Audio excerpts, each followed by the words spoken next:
Hello students, welcome to the physics research centre 2.0। और आज के इस वीडियो में हम फिर से वही प्रूफ करने वाले हैं 1/f is equal to 1/v plus में 1/u। वहाँ पर हमने अवतल दर्पण के लिए प्रूफ किया था, यहाँ पर मैं उत्तल दर्पण के लिए प्रूफ करूँगा कैसे ये चीज़ें रिलेशन आते हैं, ठीक ना। तो 1/f is equal to 1/v plus में 1/u, ठीक ना। हम उत्तल दर्पण के लिए प्रूफ करेंगे, यहाँ पर u v f में संबंध, u v f में संबंध, ठीक ना। उत्तल दर्पण के लिए प्रूफ करेंगे तो सबसे पहले हमारे पास एक उत्तल दर्पण होना चाहिए। कुछ इस तरीके का मैं उत्तल दर्पण बना लेता हूँ। ये हमारा उत्तल दर्पण हो जाता है और ये हमारा मुख्य अक्ष हो जाता है। आपको पता है कि इधर इसका फोकस होगा, इधर इसका क्या होगा, वक्रता केंद्र होगा। जब इसका वक्रता केंद्र होगा, यदि हम वस्तु को कहीं इधर रख देते हैं, वक्रता केंद्र अनंत और ध्रुव के बीच में रख देते हैं, ये पॉइंट भी है, अनंत और ध्रुव के बीच में रख देते हैं, तो जो किरणें मुख्य अक्ष के समांतर आती हैं दर्पण से परावर्तन के पश्चात इधर निकल जाएंगी, लेकिन ये फोकस पर मिलती हुई प्रतीत होती हैं।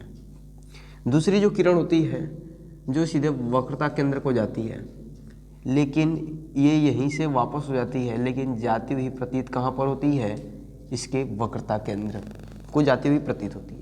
इतना रे डायग्राम मैंने आपको पहले भी बता दिया है। चलिए, अब यहाँ पर जब इस पॉइंट पे कट कर रहा है तो यहाँ पर इसका प्रतिबिंब भी बनेगा, तो यहाँ पर प्रतिबिंब बनेगा, अब छोटा बनेगा, आभासी बनेगा।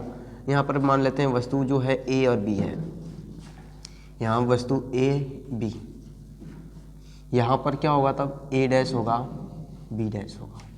जब ये ए डैश और बी डैश होगा, इतना किरण आरेख होगा, तब वहाँ से फिर से हम समरूप त्रिभुज लेते हैं, क्योंकि यहाँ पर दोनों में ये भी परपेंडिकुलर एंगल है, ए बी पी, और यहाँ पर ए डैश बी डैश सी, ये दोनों क्या चीज़ है, परपेंडिकुलर लाइन है। और यहाँ से इस पॉइंट से मैं इस पर एक लंब डाल लेता हूँ, परपेंडिकुलर लाइन, जिसे इस पॉइंट को मैं एम ले लेता हूँ और इसे पी को इधर ले लिया जाए पी, और इस पॉइंट को मैं एन ले लेता हूँ। जब ये ऊपर एम होगा नीचे एन होगा, जब परपेंडिकुलर लाइन है। अब यहाँ पर आपको जो रिलेशन बनने वाला है कि हम दो समरूप त्रिभुज लेने वाले हैं। कौन लेंगे, ए लेंगे बी सी, दूसरा लेंगे ए डैश बी डैश सी में, ठीक है। तो अब यहाँ पर भी जो होगा, ये भी परपेंडिकुलर है, ये भी परपेंडिकुलर है, इसमें मतलब दोनों राइट एंगल हैं। जब दोनों राइट एंगल होंगे, जब राइट एंगल होंगे तब वो समरूप हो सकते हैं। जब समरूप हो सकते हैं तब उनमें जो भुजाओं का अनुपात होगा बराबर होगा। अर्थात मैं लिखता हूँ कि समरूप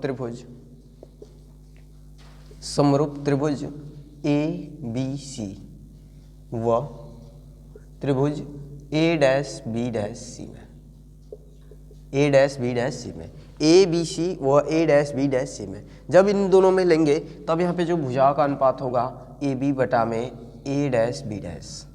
यहाँ पे ए बी इसका लेंगे, ए डैश बी डैश इसका लेंगे। दूसरा चीज़ जो आपका भुजा का लेंथ इधर होने वाला है, बी सी बटा में बी डैश सी, बी सी बटा में बी डैश सी। यहाँ पे जो बी सी इधर पूरा टोटल और इधर बी डैश सी, इन दोनों का भी अनुपात बराबर होगा। जब इन दोनों का अनुपात बराबर होगा तो फिर थोड़ा सा और भी आगे चलते हैं। दूसरा हमारे पास ट्रायंगल है, अभी जो प्रतिबिंब वाला लिए हैं, ठीक ना, उधर से। चलिए, जब उसको लेते हैं तब समरूप त्रिभुज अच्छा, ये समरूप क्यों होंगे, समरूप इसके लिए होंगे क्योंकि ये लाइन परपेंडिकुलर है लाइन। यहाँ पे एन जो राइट एंगल बना रहा है, और जब ये राइट एंगल बनाएगा और इधर ए डैश बी डैश एफ, ये भी जो ट्रायंगल है, यहाँ पर भी ये ए डैश बी डैश कोण, ठीक ना, कोण ए डैश बी डैश एफ, ये भी राइट एंगल बनाता है। जब ये राइट एंगल बनाता है तो वो भी परपेंडिकुलर होगा, लंबवत होगा, और जब लंबवत होगा तब त्रिभुज समरूप होगा, और जब त्रिभुज समरूप होगा तब त्रिभुज एम एन एफ तथा त्रिभुज ए डैश बी डैश एफ में, ए डैश बी डैश एफ में, इन दोनों में देखते हैं ए डैश बी डैश। हमारा जो भुजा का लेंथ एम एन होने वाला है, ठीक ना, एम एन ये अपान में किसके होगा, ए डैश बी डैश के होगा। जो दूसरा चीज होने वाला है कि जो यहाँ पर इसमें लेंथ है एन एफ है, ठीक ना, एन एफ है, ये किसके बराबर होगा, एन एफ बटा में बी डैश एफ के बराबर होगा, ठीक ना। एन एफ बटा में क्या होगा, बी डैश एफ के बराबर होगा। जब इतना चीज़ें होगा तो अब आप देख सकते हैं कि जो ए एम है और जो बी सी है, ये दोनों पैरेलल लाइनें समांतर रेखाएं हैं, ठीक है। तो यहाँ पर मैं लिखता हूँ ए एम पैरेलल है किसके है, बी सी के।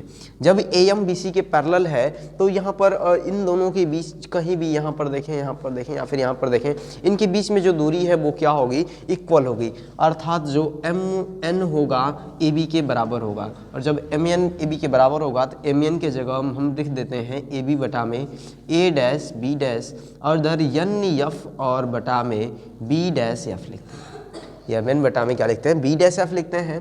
जब इतना सब चीज़ें हम लिख लेते हैं तो ये कहाँ से मिला, अब देखिए इधर ये इक्वेशन नंबर फर्स्ट है, ये इक्वेशन नंबर सेकंड हो गया। जब इक्वेशन नंबर फर्स्ट हो गया, ये इक्वेशन नंबर सेकंड, तो दोनों का जो एल एच एस है वो इक्वल होगा, तो इक्वल है तो आर एच एस भी इक्वल होगा। तब हम लिखते हैं बी सी बटा में B dash C is equal to N F बटा में बी डैश एफ। जब हम बी डैश एफ लिखते हैं तो यहाँ पे जो एन पॉइंट है, अब यहाँ पे गौर करिएगा कि जो एन पॉइंट है ये ध्रुव के समीप कैसे आएगा। जैसे अगर दर्पण बहुत बड़ा हो, दर्पण बहुत सा बड़ा होगा और उसके छोटे से द्वारक को हम लेते हैं, और जब छोटे से द्वारक को हम लेंगे तब ये जो एन पॉइंट है पी के बराबर होगा। तो यहाँ पर लिख दिया जाता है यदि दर्पण का द्वारक, यदि दर्पण का द्वारक बहुत छोटा हो, बहुत छोटा हो, और जब बहुत ही छोटा होगा तब यहाँ पर जो एन एफ होगा ये किसके बराबर होगा, पी एफ के बराबर होगा, पी एफ के बराबर होगा। और उसके जगह हम वैल्यू रख देते हैं तो बी सी बटा में B dash C is equal to P F और अपान में बी डैश एफ होगा। जब इतना सारी चीज़ें आ जाती हैं तब यहाँ से हम फिर से इसकी वैल्यू को पुट करना स्टार्ट करते हैं कि इसकी वैल्यू को कैसे पुट करेंगे। अब देखिए जो बी सी है, बी सी लेंथ है, इसके जगह पर हम पूरा क्या लिख सकते हैं, इसकी जगह पर हम दो चीज़ें लिख सकते हैं, पी बी लिख सकते हैं और प्लस में पी सी लिख सकते हैं। अपान में जो बी डैश सी है, बी डैश सी, इसकी वैल्यू को हम पी सी माइनस में बी डैश पी लिख सकते हैं, ठीक है, पी सी माइनस में बी डैश पी लिख सकते हैं इज इक्वल टू जो पी एफ है, ये दूरी हमको पता है, यहाँ पर मैं इसको इतना ही लिख देता हूँ, और अपान में B dash F, B dash F की दूरी हमें नहीं पता है तो मैं पी एफ माइनस में पी बी डैश लिख देता हूँ। जब इन सब चीज़ों को लिख देते हैं तब हम वैल्यू को पुट करना स्टार्ट करते हैं, ठीक है। और जब हम वैल्यू को पुट करते हैं तो हमारा क्या बनता है इक्वेशन, इस चीज़ को देखते हैं।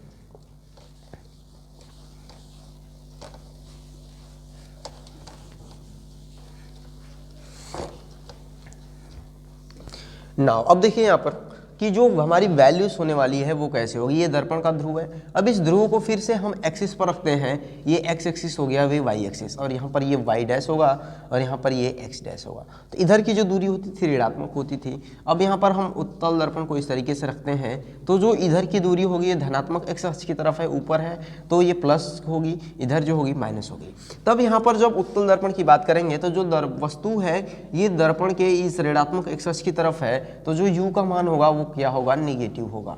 लेकिन जो इधर प्रतिबिंब दर्पण के दूसरी तरफ बन रहा है तो इधर पॉजिटिव बनेगा, तो जो v दूरी लेंगे उसे मैं पॉजिटिव लेंगे, और जो स्मॉल f दूरी होगा, फोकस भी इसका इधर ही है, तो वो भी क्या होगा, पॉजिटिव होगा।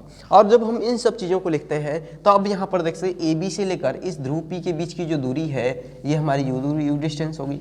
जो इस ध्रुव से लेकर बी डैश तक की दूरी है ये हमारी दूरी v होगी, क्योंकि ये प्रतिबिंब की दूरी है। दूसरा पी एफ जो है ये हमारा दर्पण का फोकस दूरी है, जो कि यहीं तक रहने वाला है। जब ये यहीं तक रहेगा तो मैं इसकी वैल्यू को पुट कर देता हूँ। तो देखिए पी बी बराबर में क्या है, पी बी बराबर में होगा u, तो u को मैं माइनस लिखूंगा क्योंकि ये माइनस में ही है। पी सी क्या है, पी सी जो दर्पण का वक्रता केंद्र है, और पी सी वक्रता त्रिज्या है, ठीक है। वक्रता त्रिज्या कैपिटल R बराबर में फार्मूला आपको पढ़ाया जा चुका है 2f, और R बराबर में 2f पढ़ाया जा चुका है। तब यहाँ पर जो वैल्यू होने वाली है प्लस में 2f लेंगे, प्लस में 2f इस कारण से लेंगे क्योंकि दूरी ये उस साइड है। अब देखिए PC की वैल्यू फिर से क्या हमारे पास है, 2f है, और b डैश b की दूरी, b डैश b की दूरी ये हमारी दूरी v है, तो और माइनस में v हो गया। दूसरा चीज़ pf की दूरी क्या है, pf की दूरी हमारी फोकस दूरी है वो स्मॉल f है, और अपान में pf की जो दूरी है स्मॉल f, और माइनस में pb डैश की दूरी जो है v है।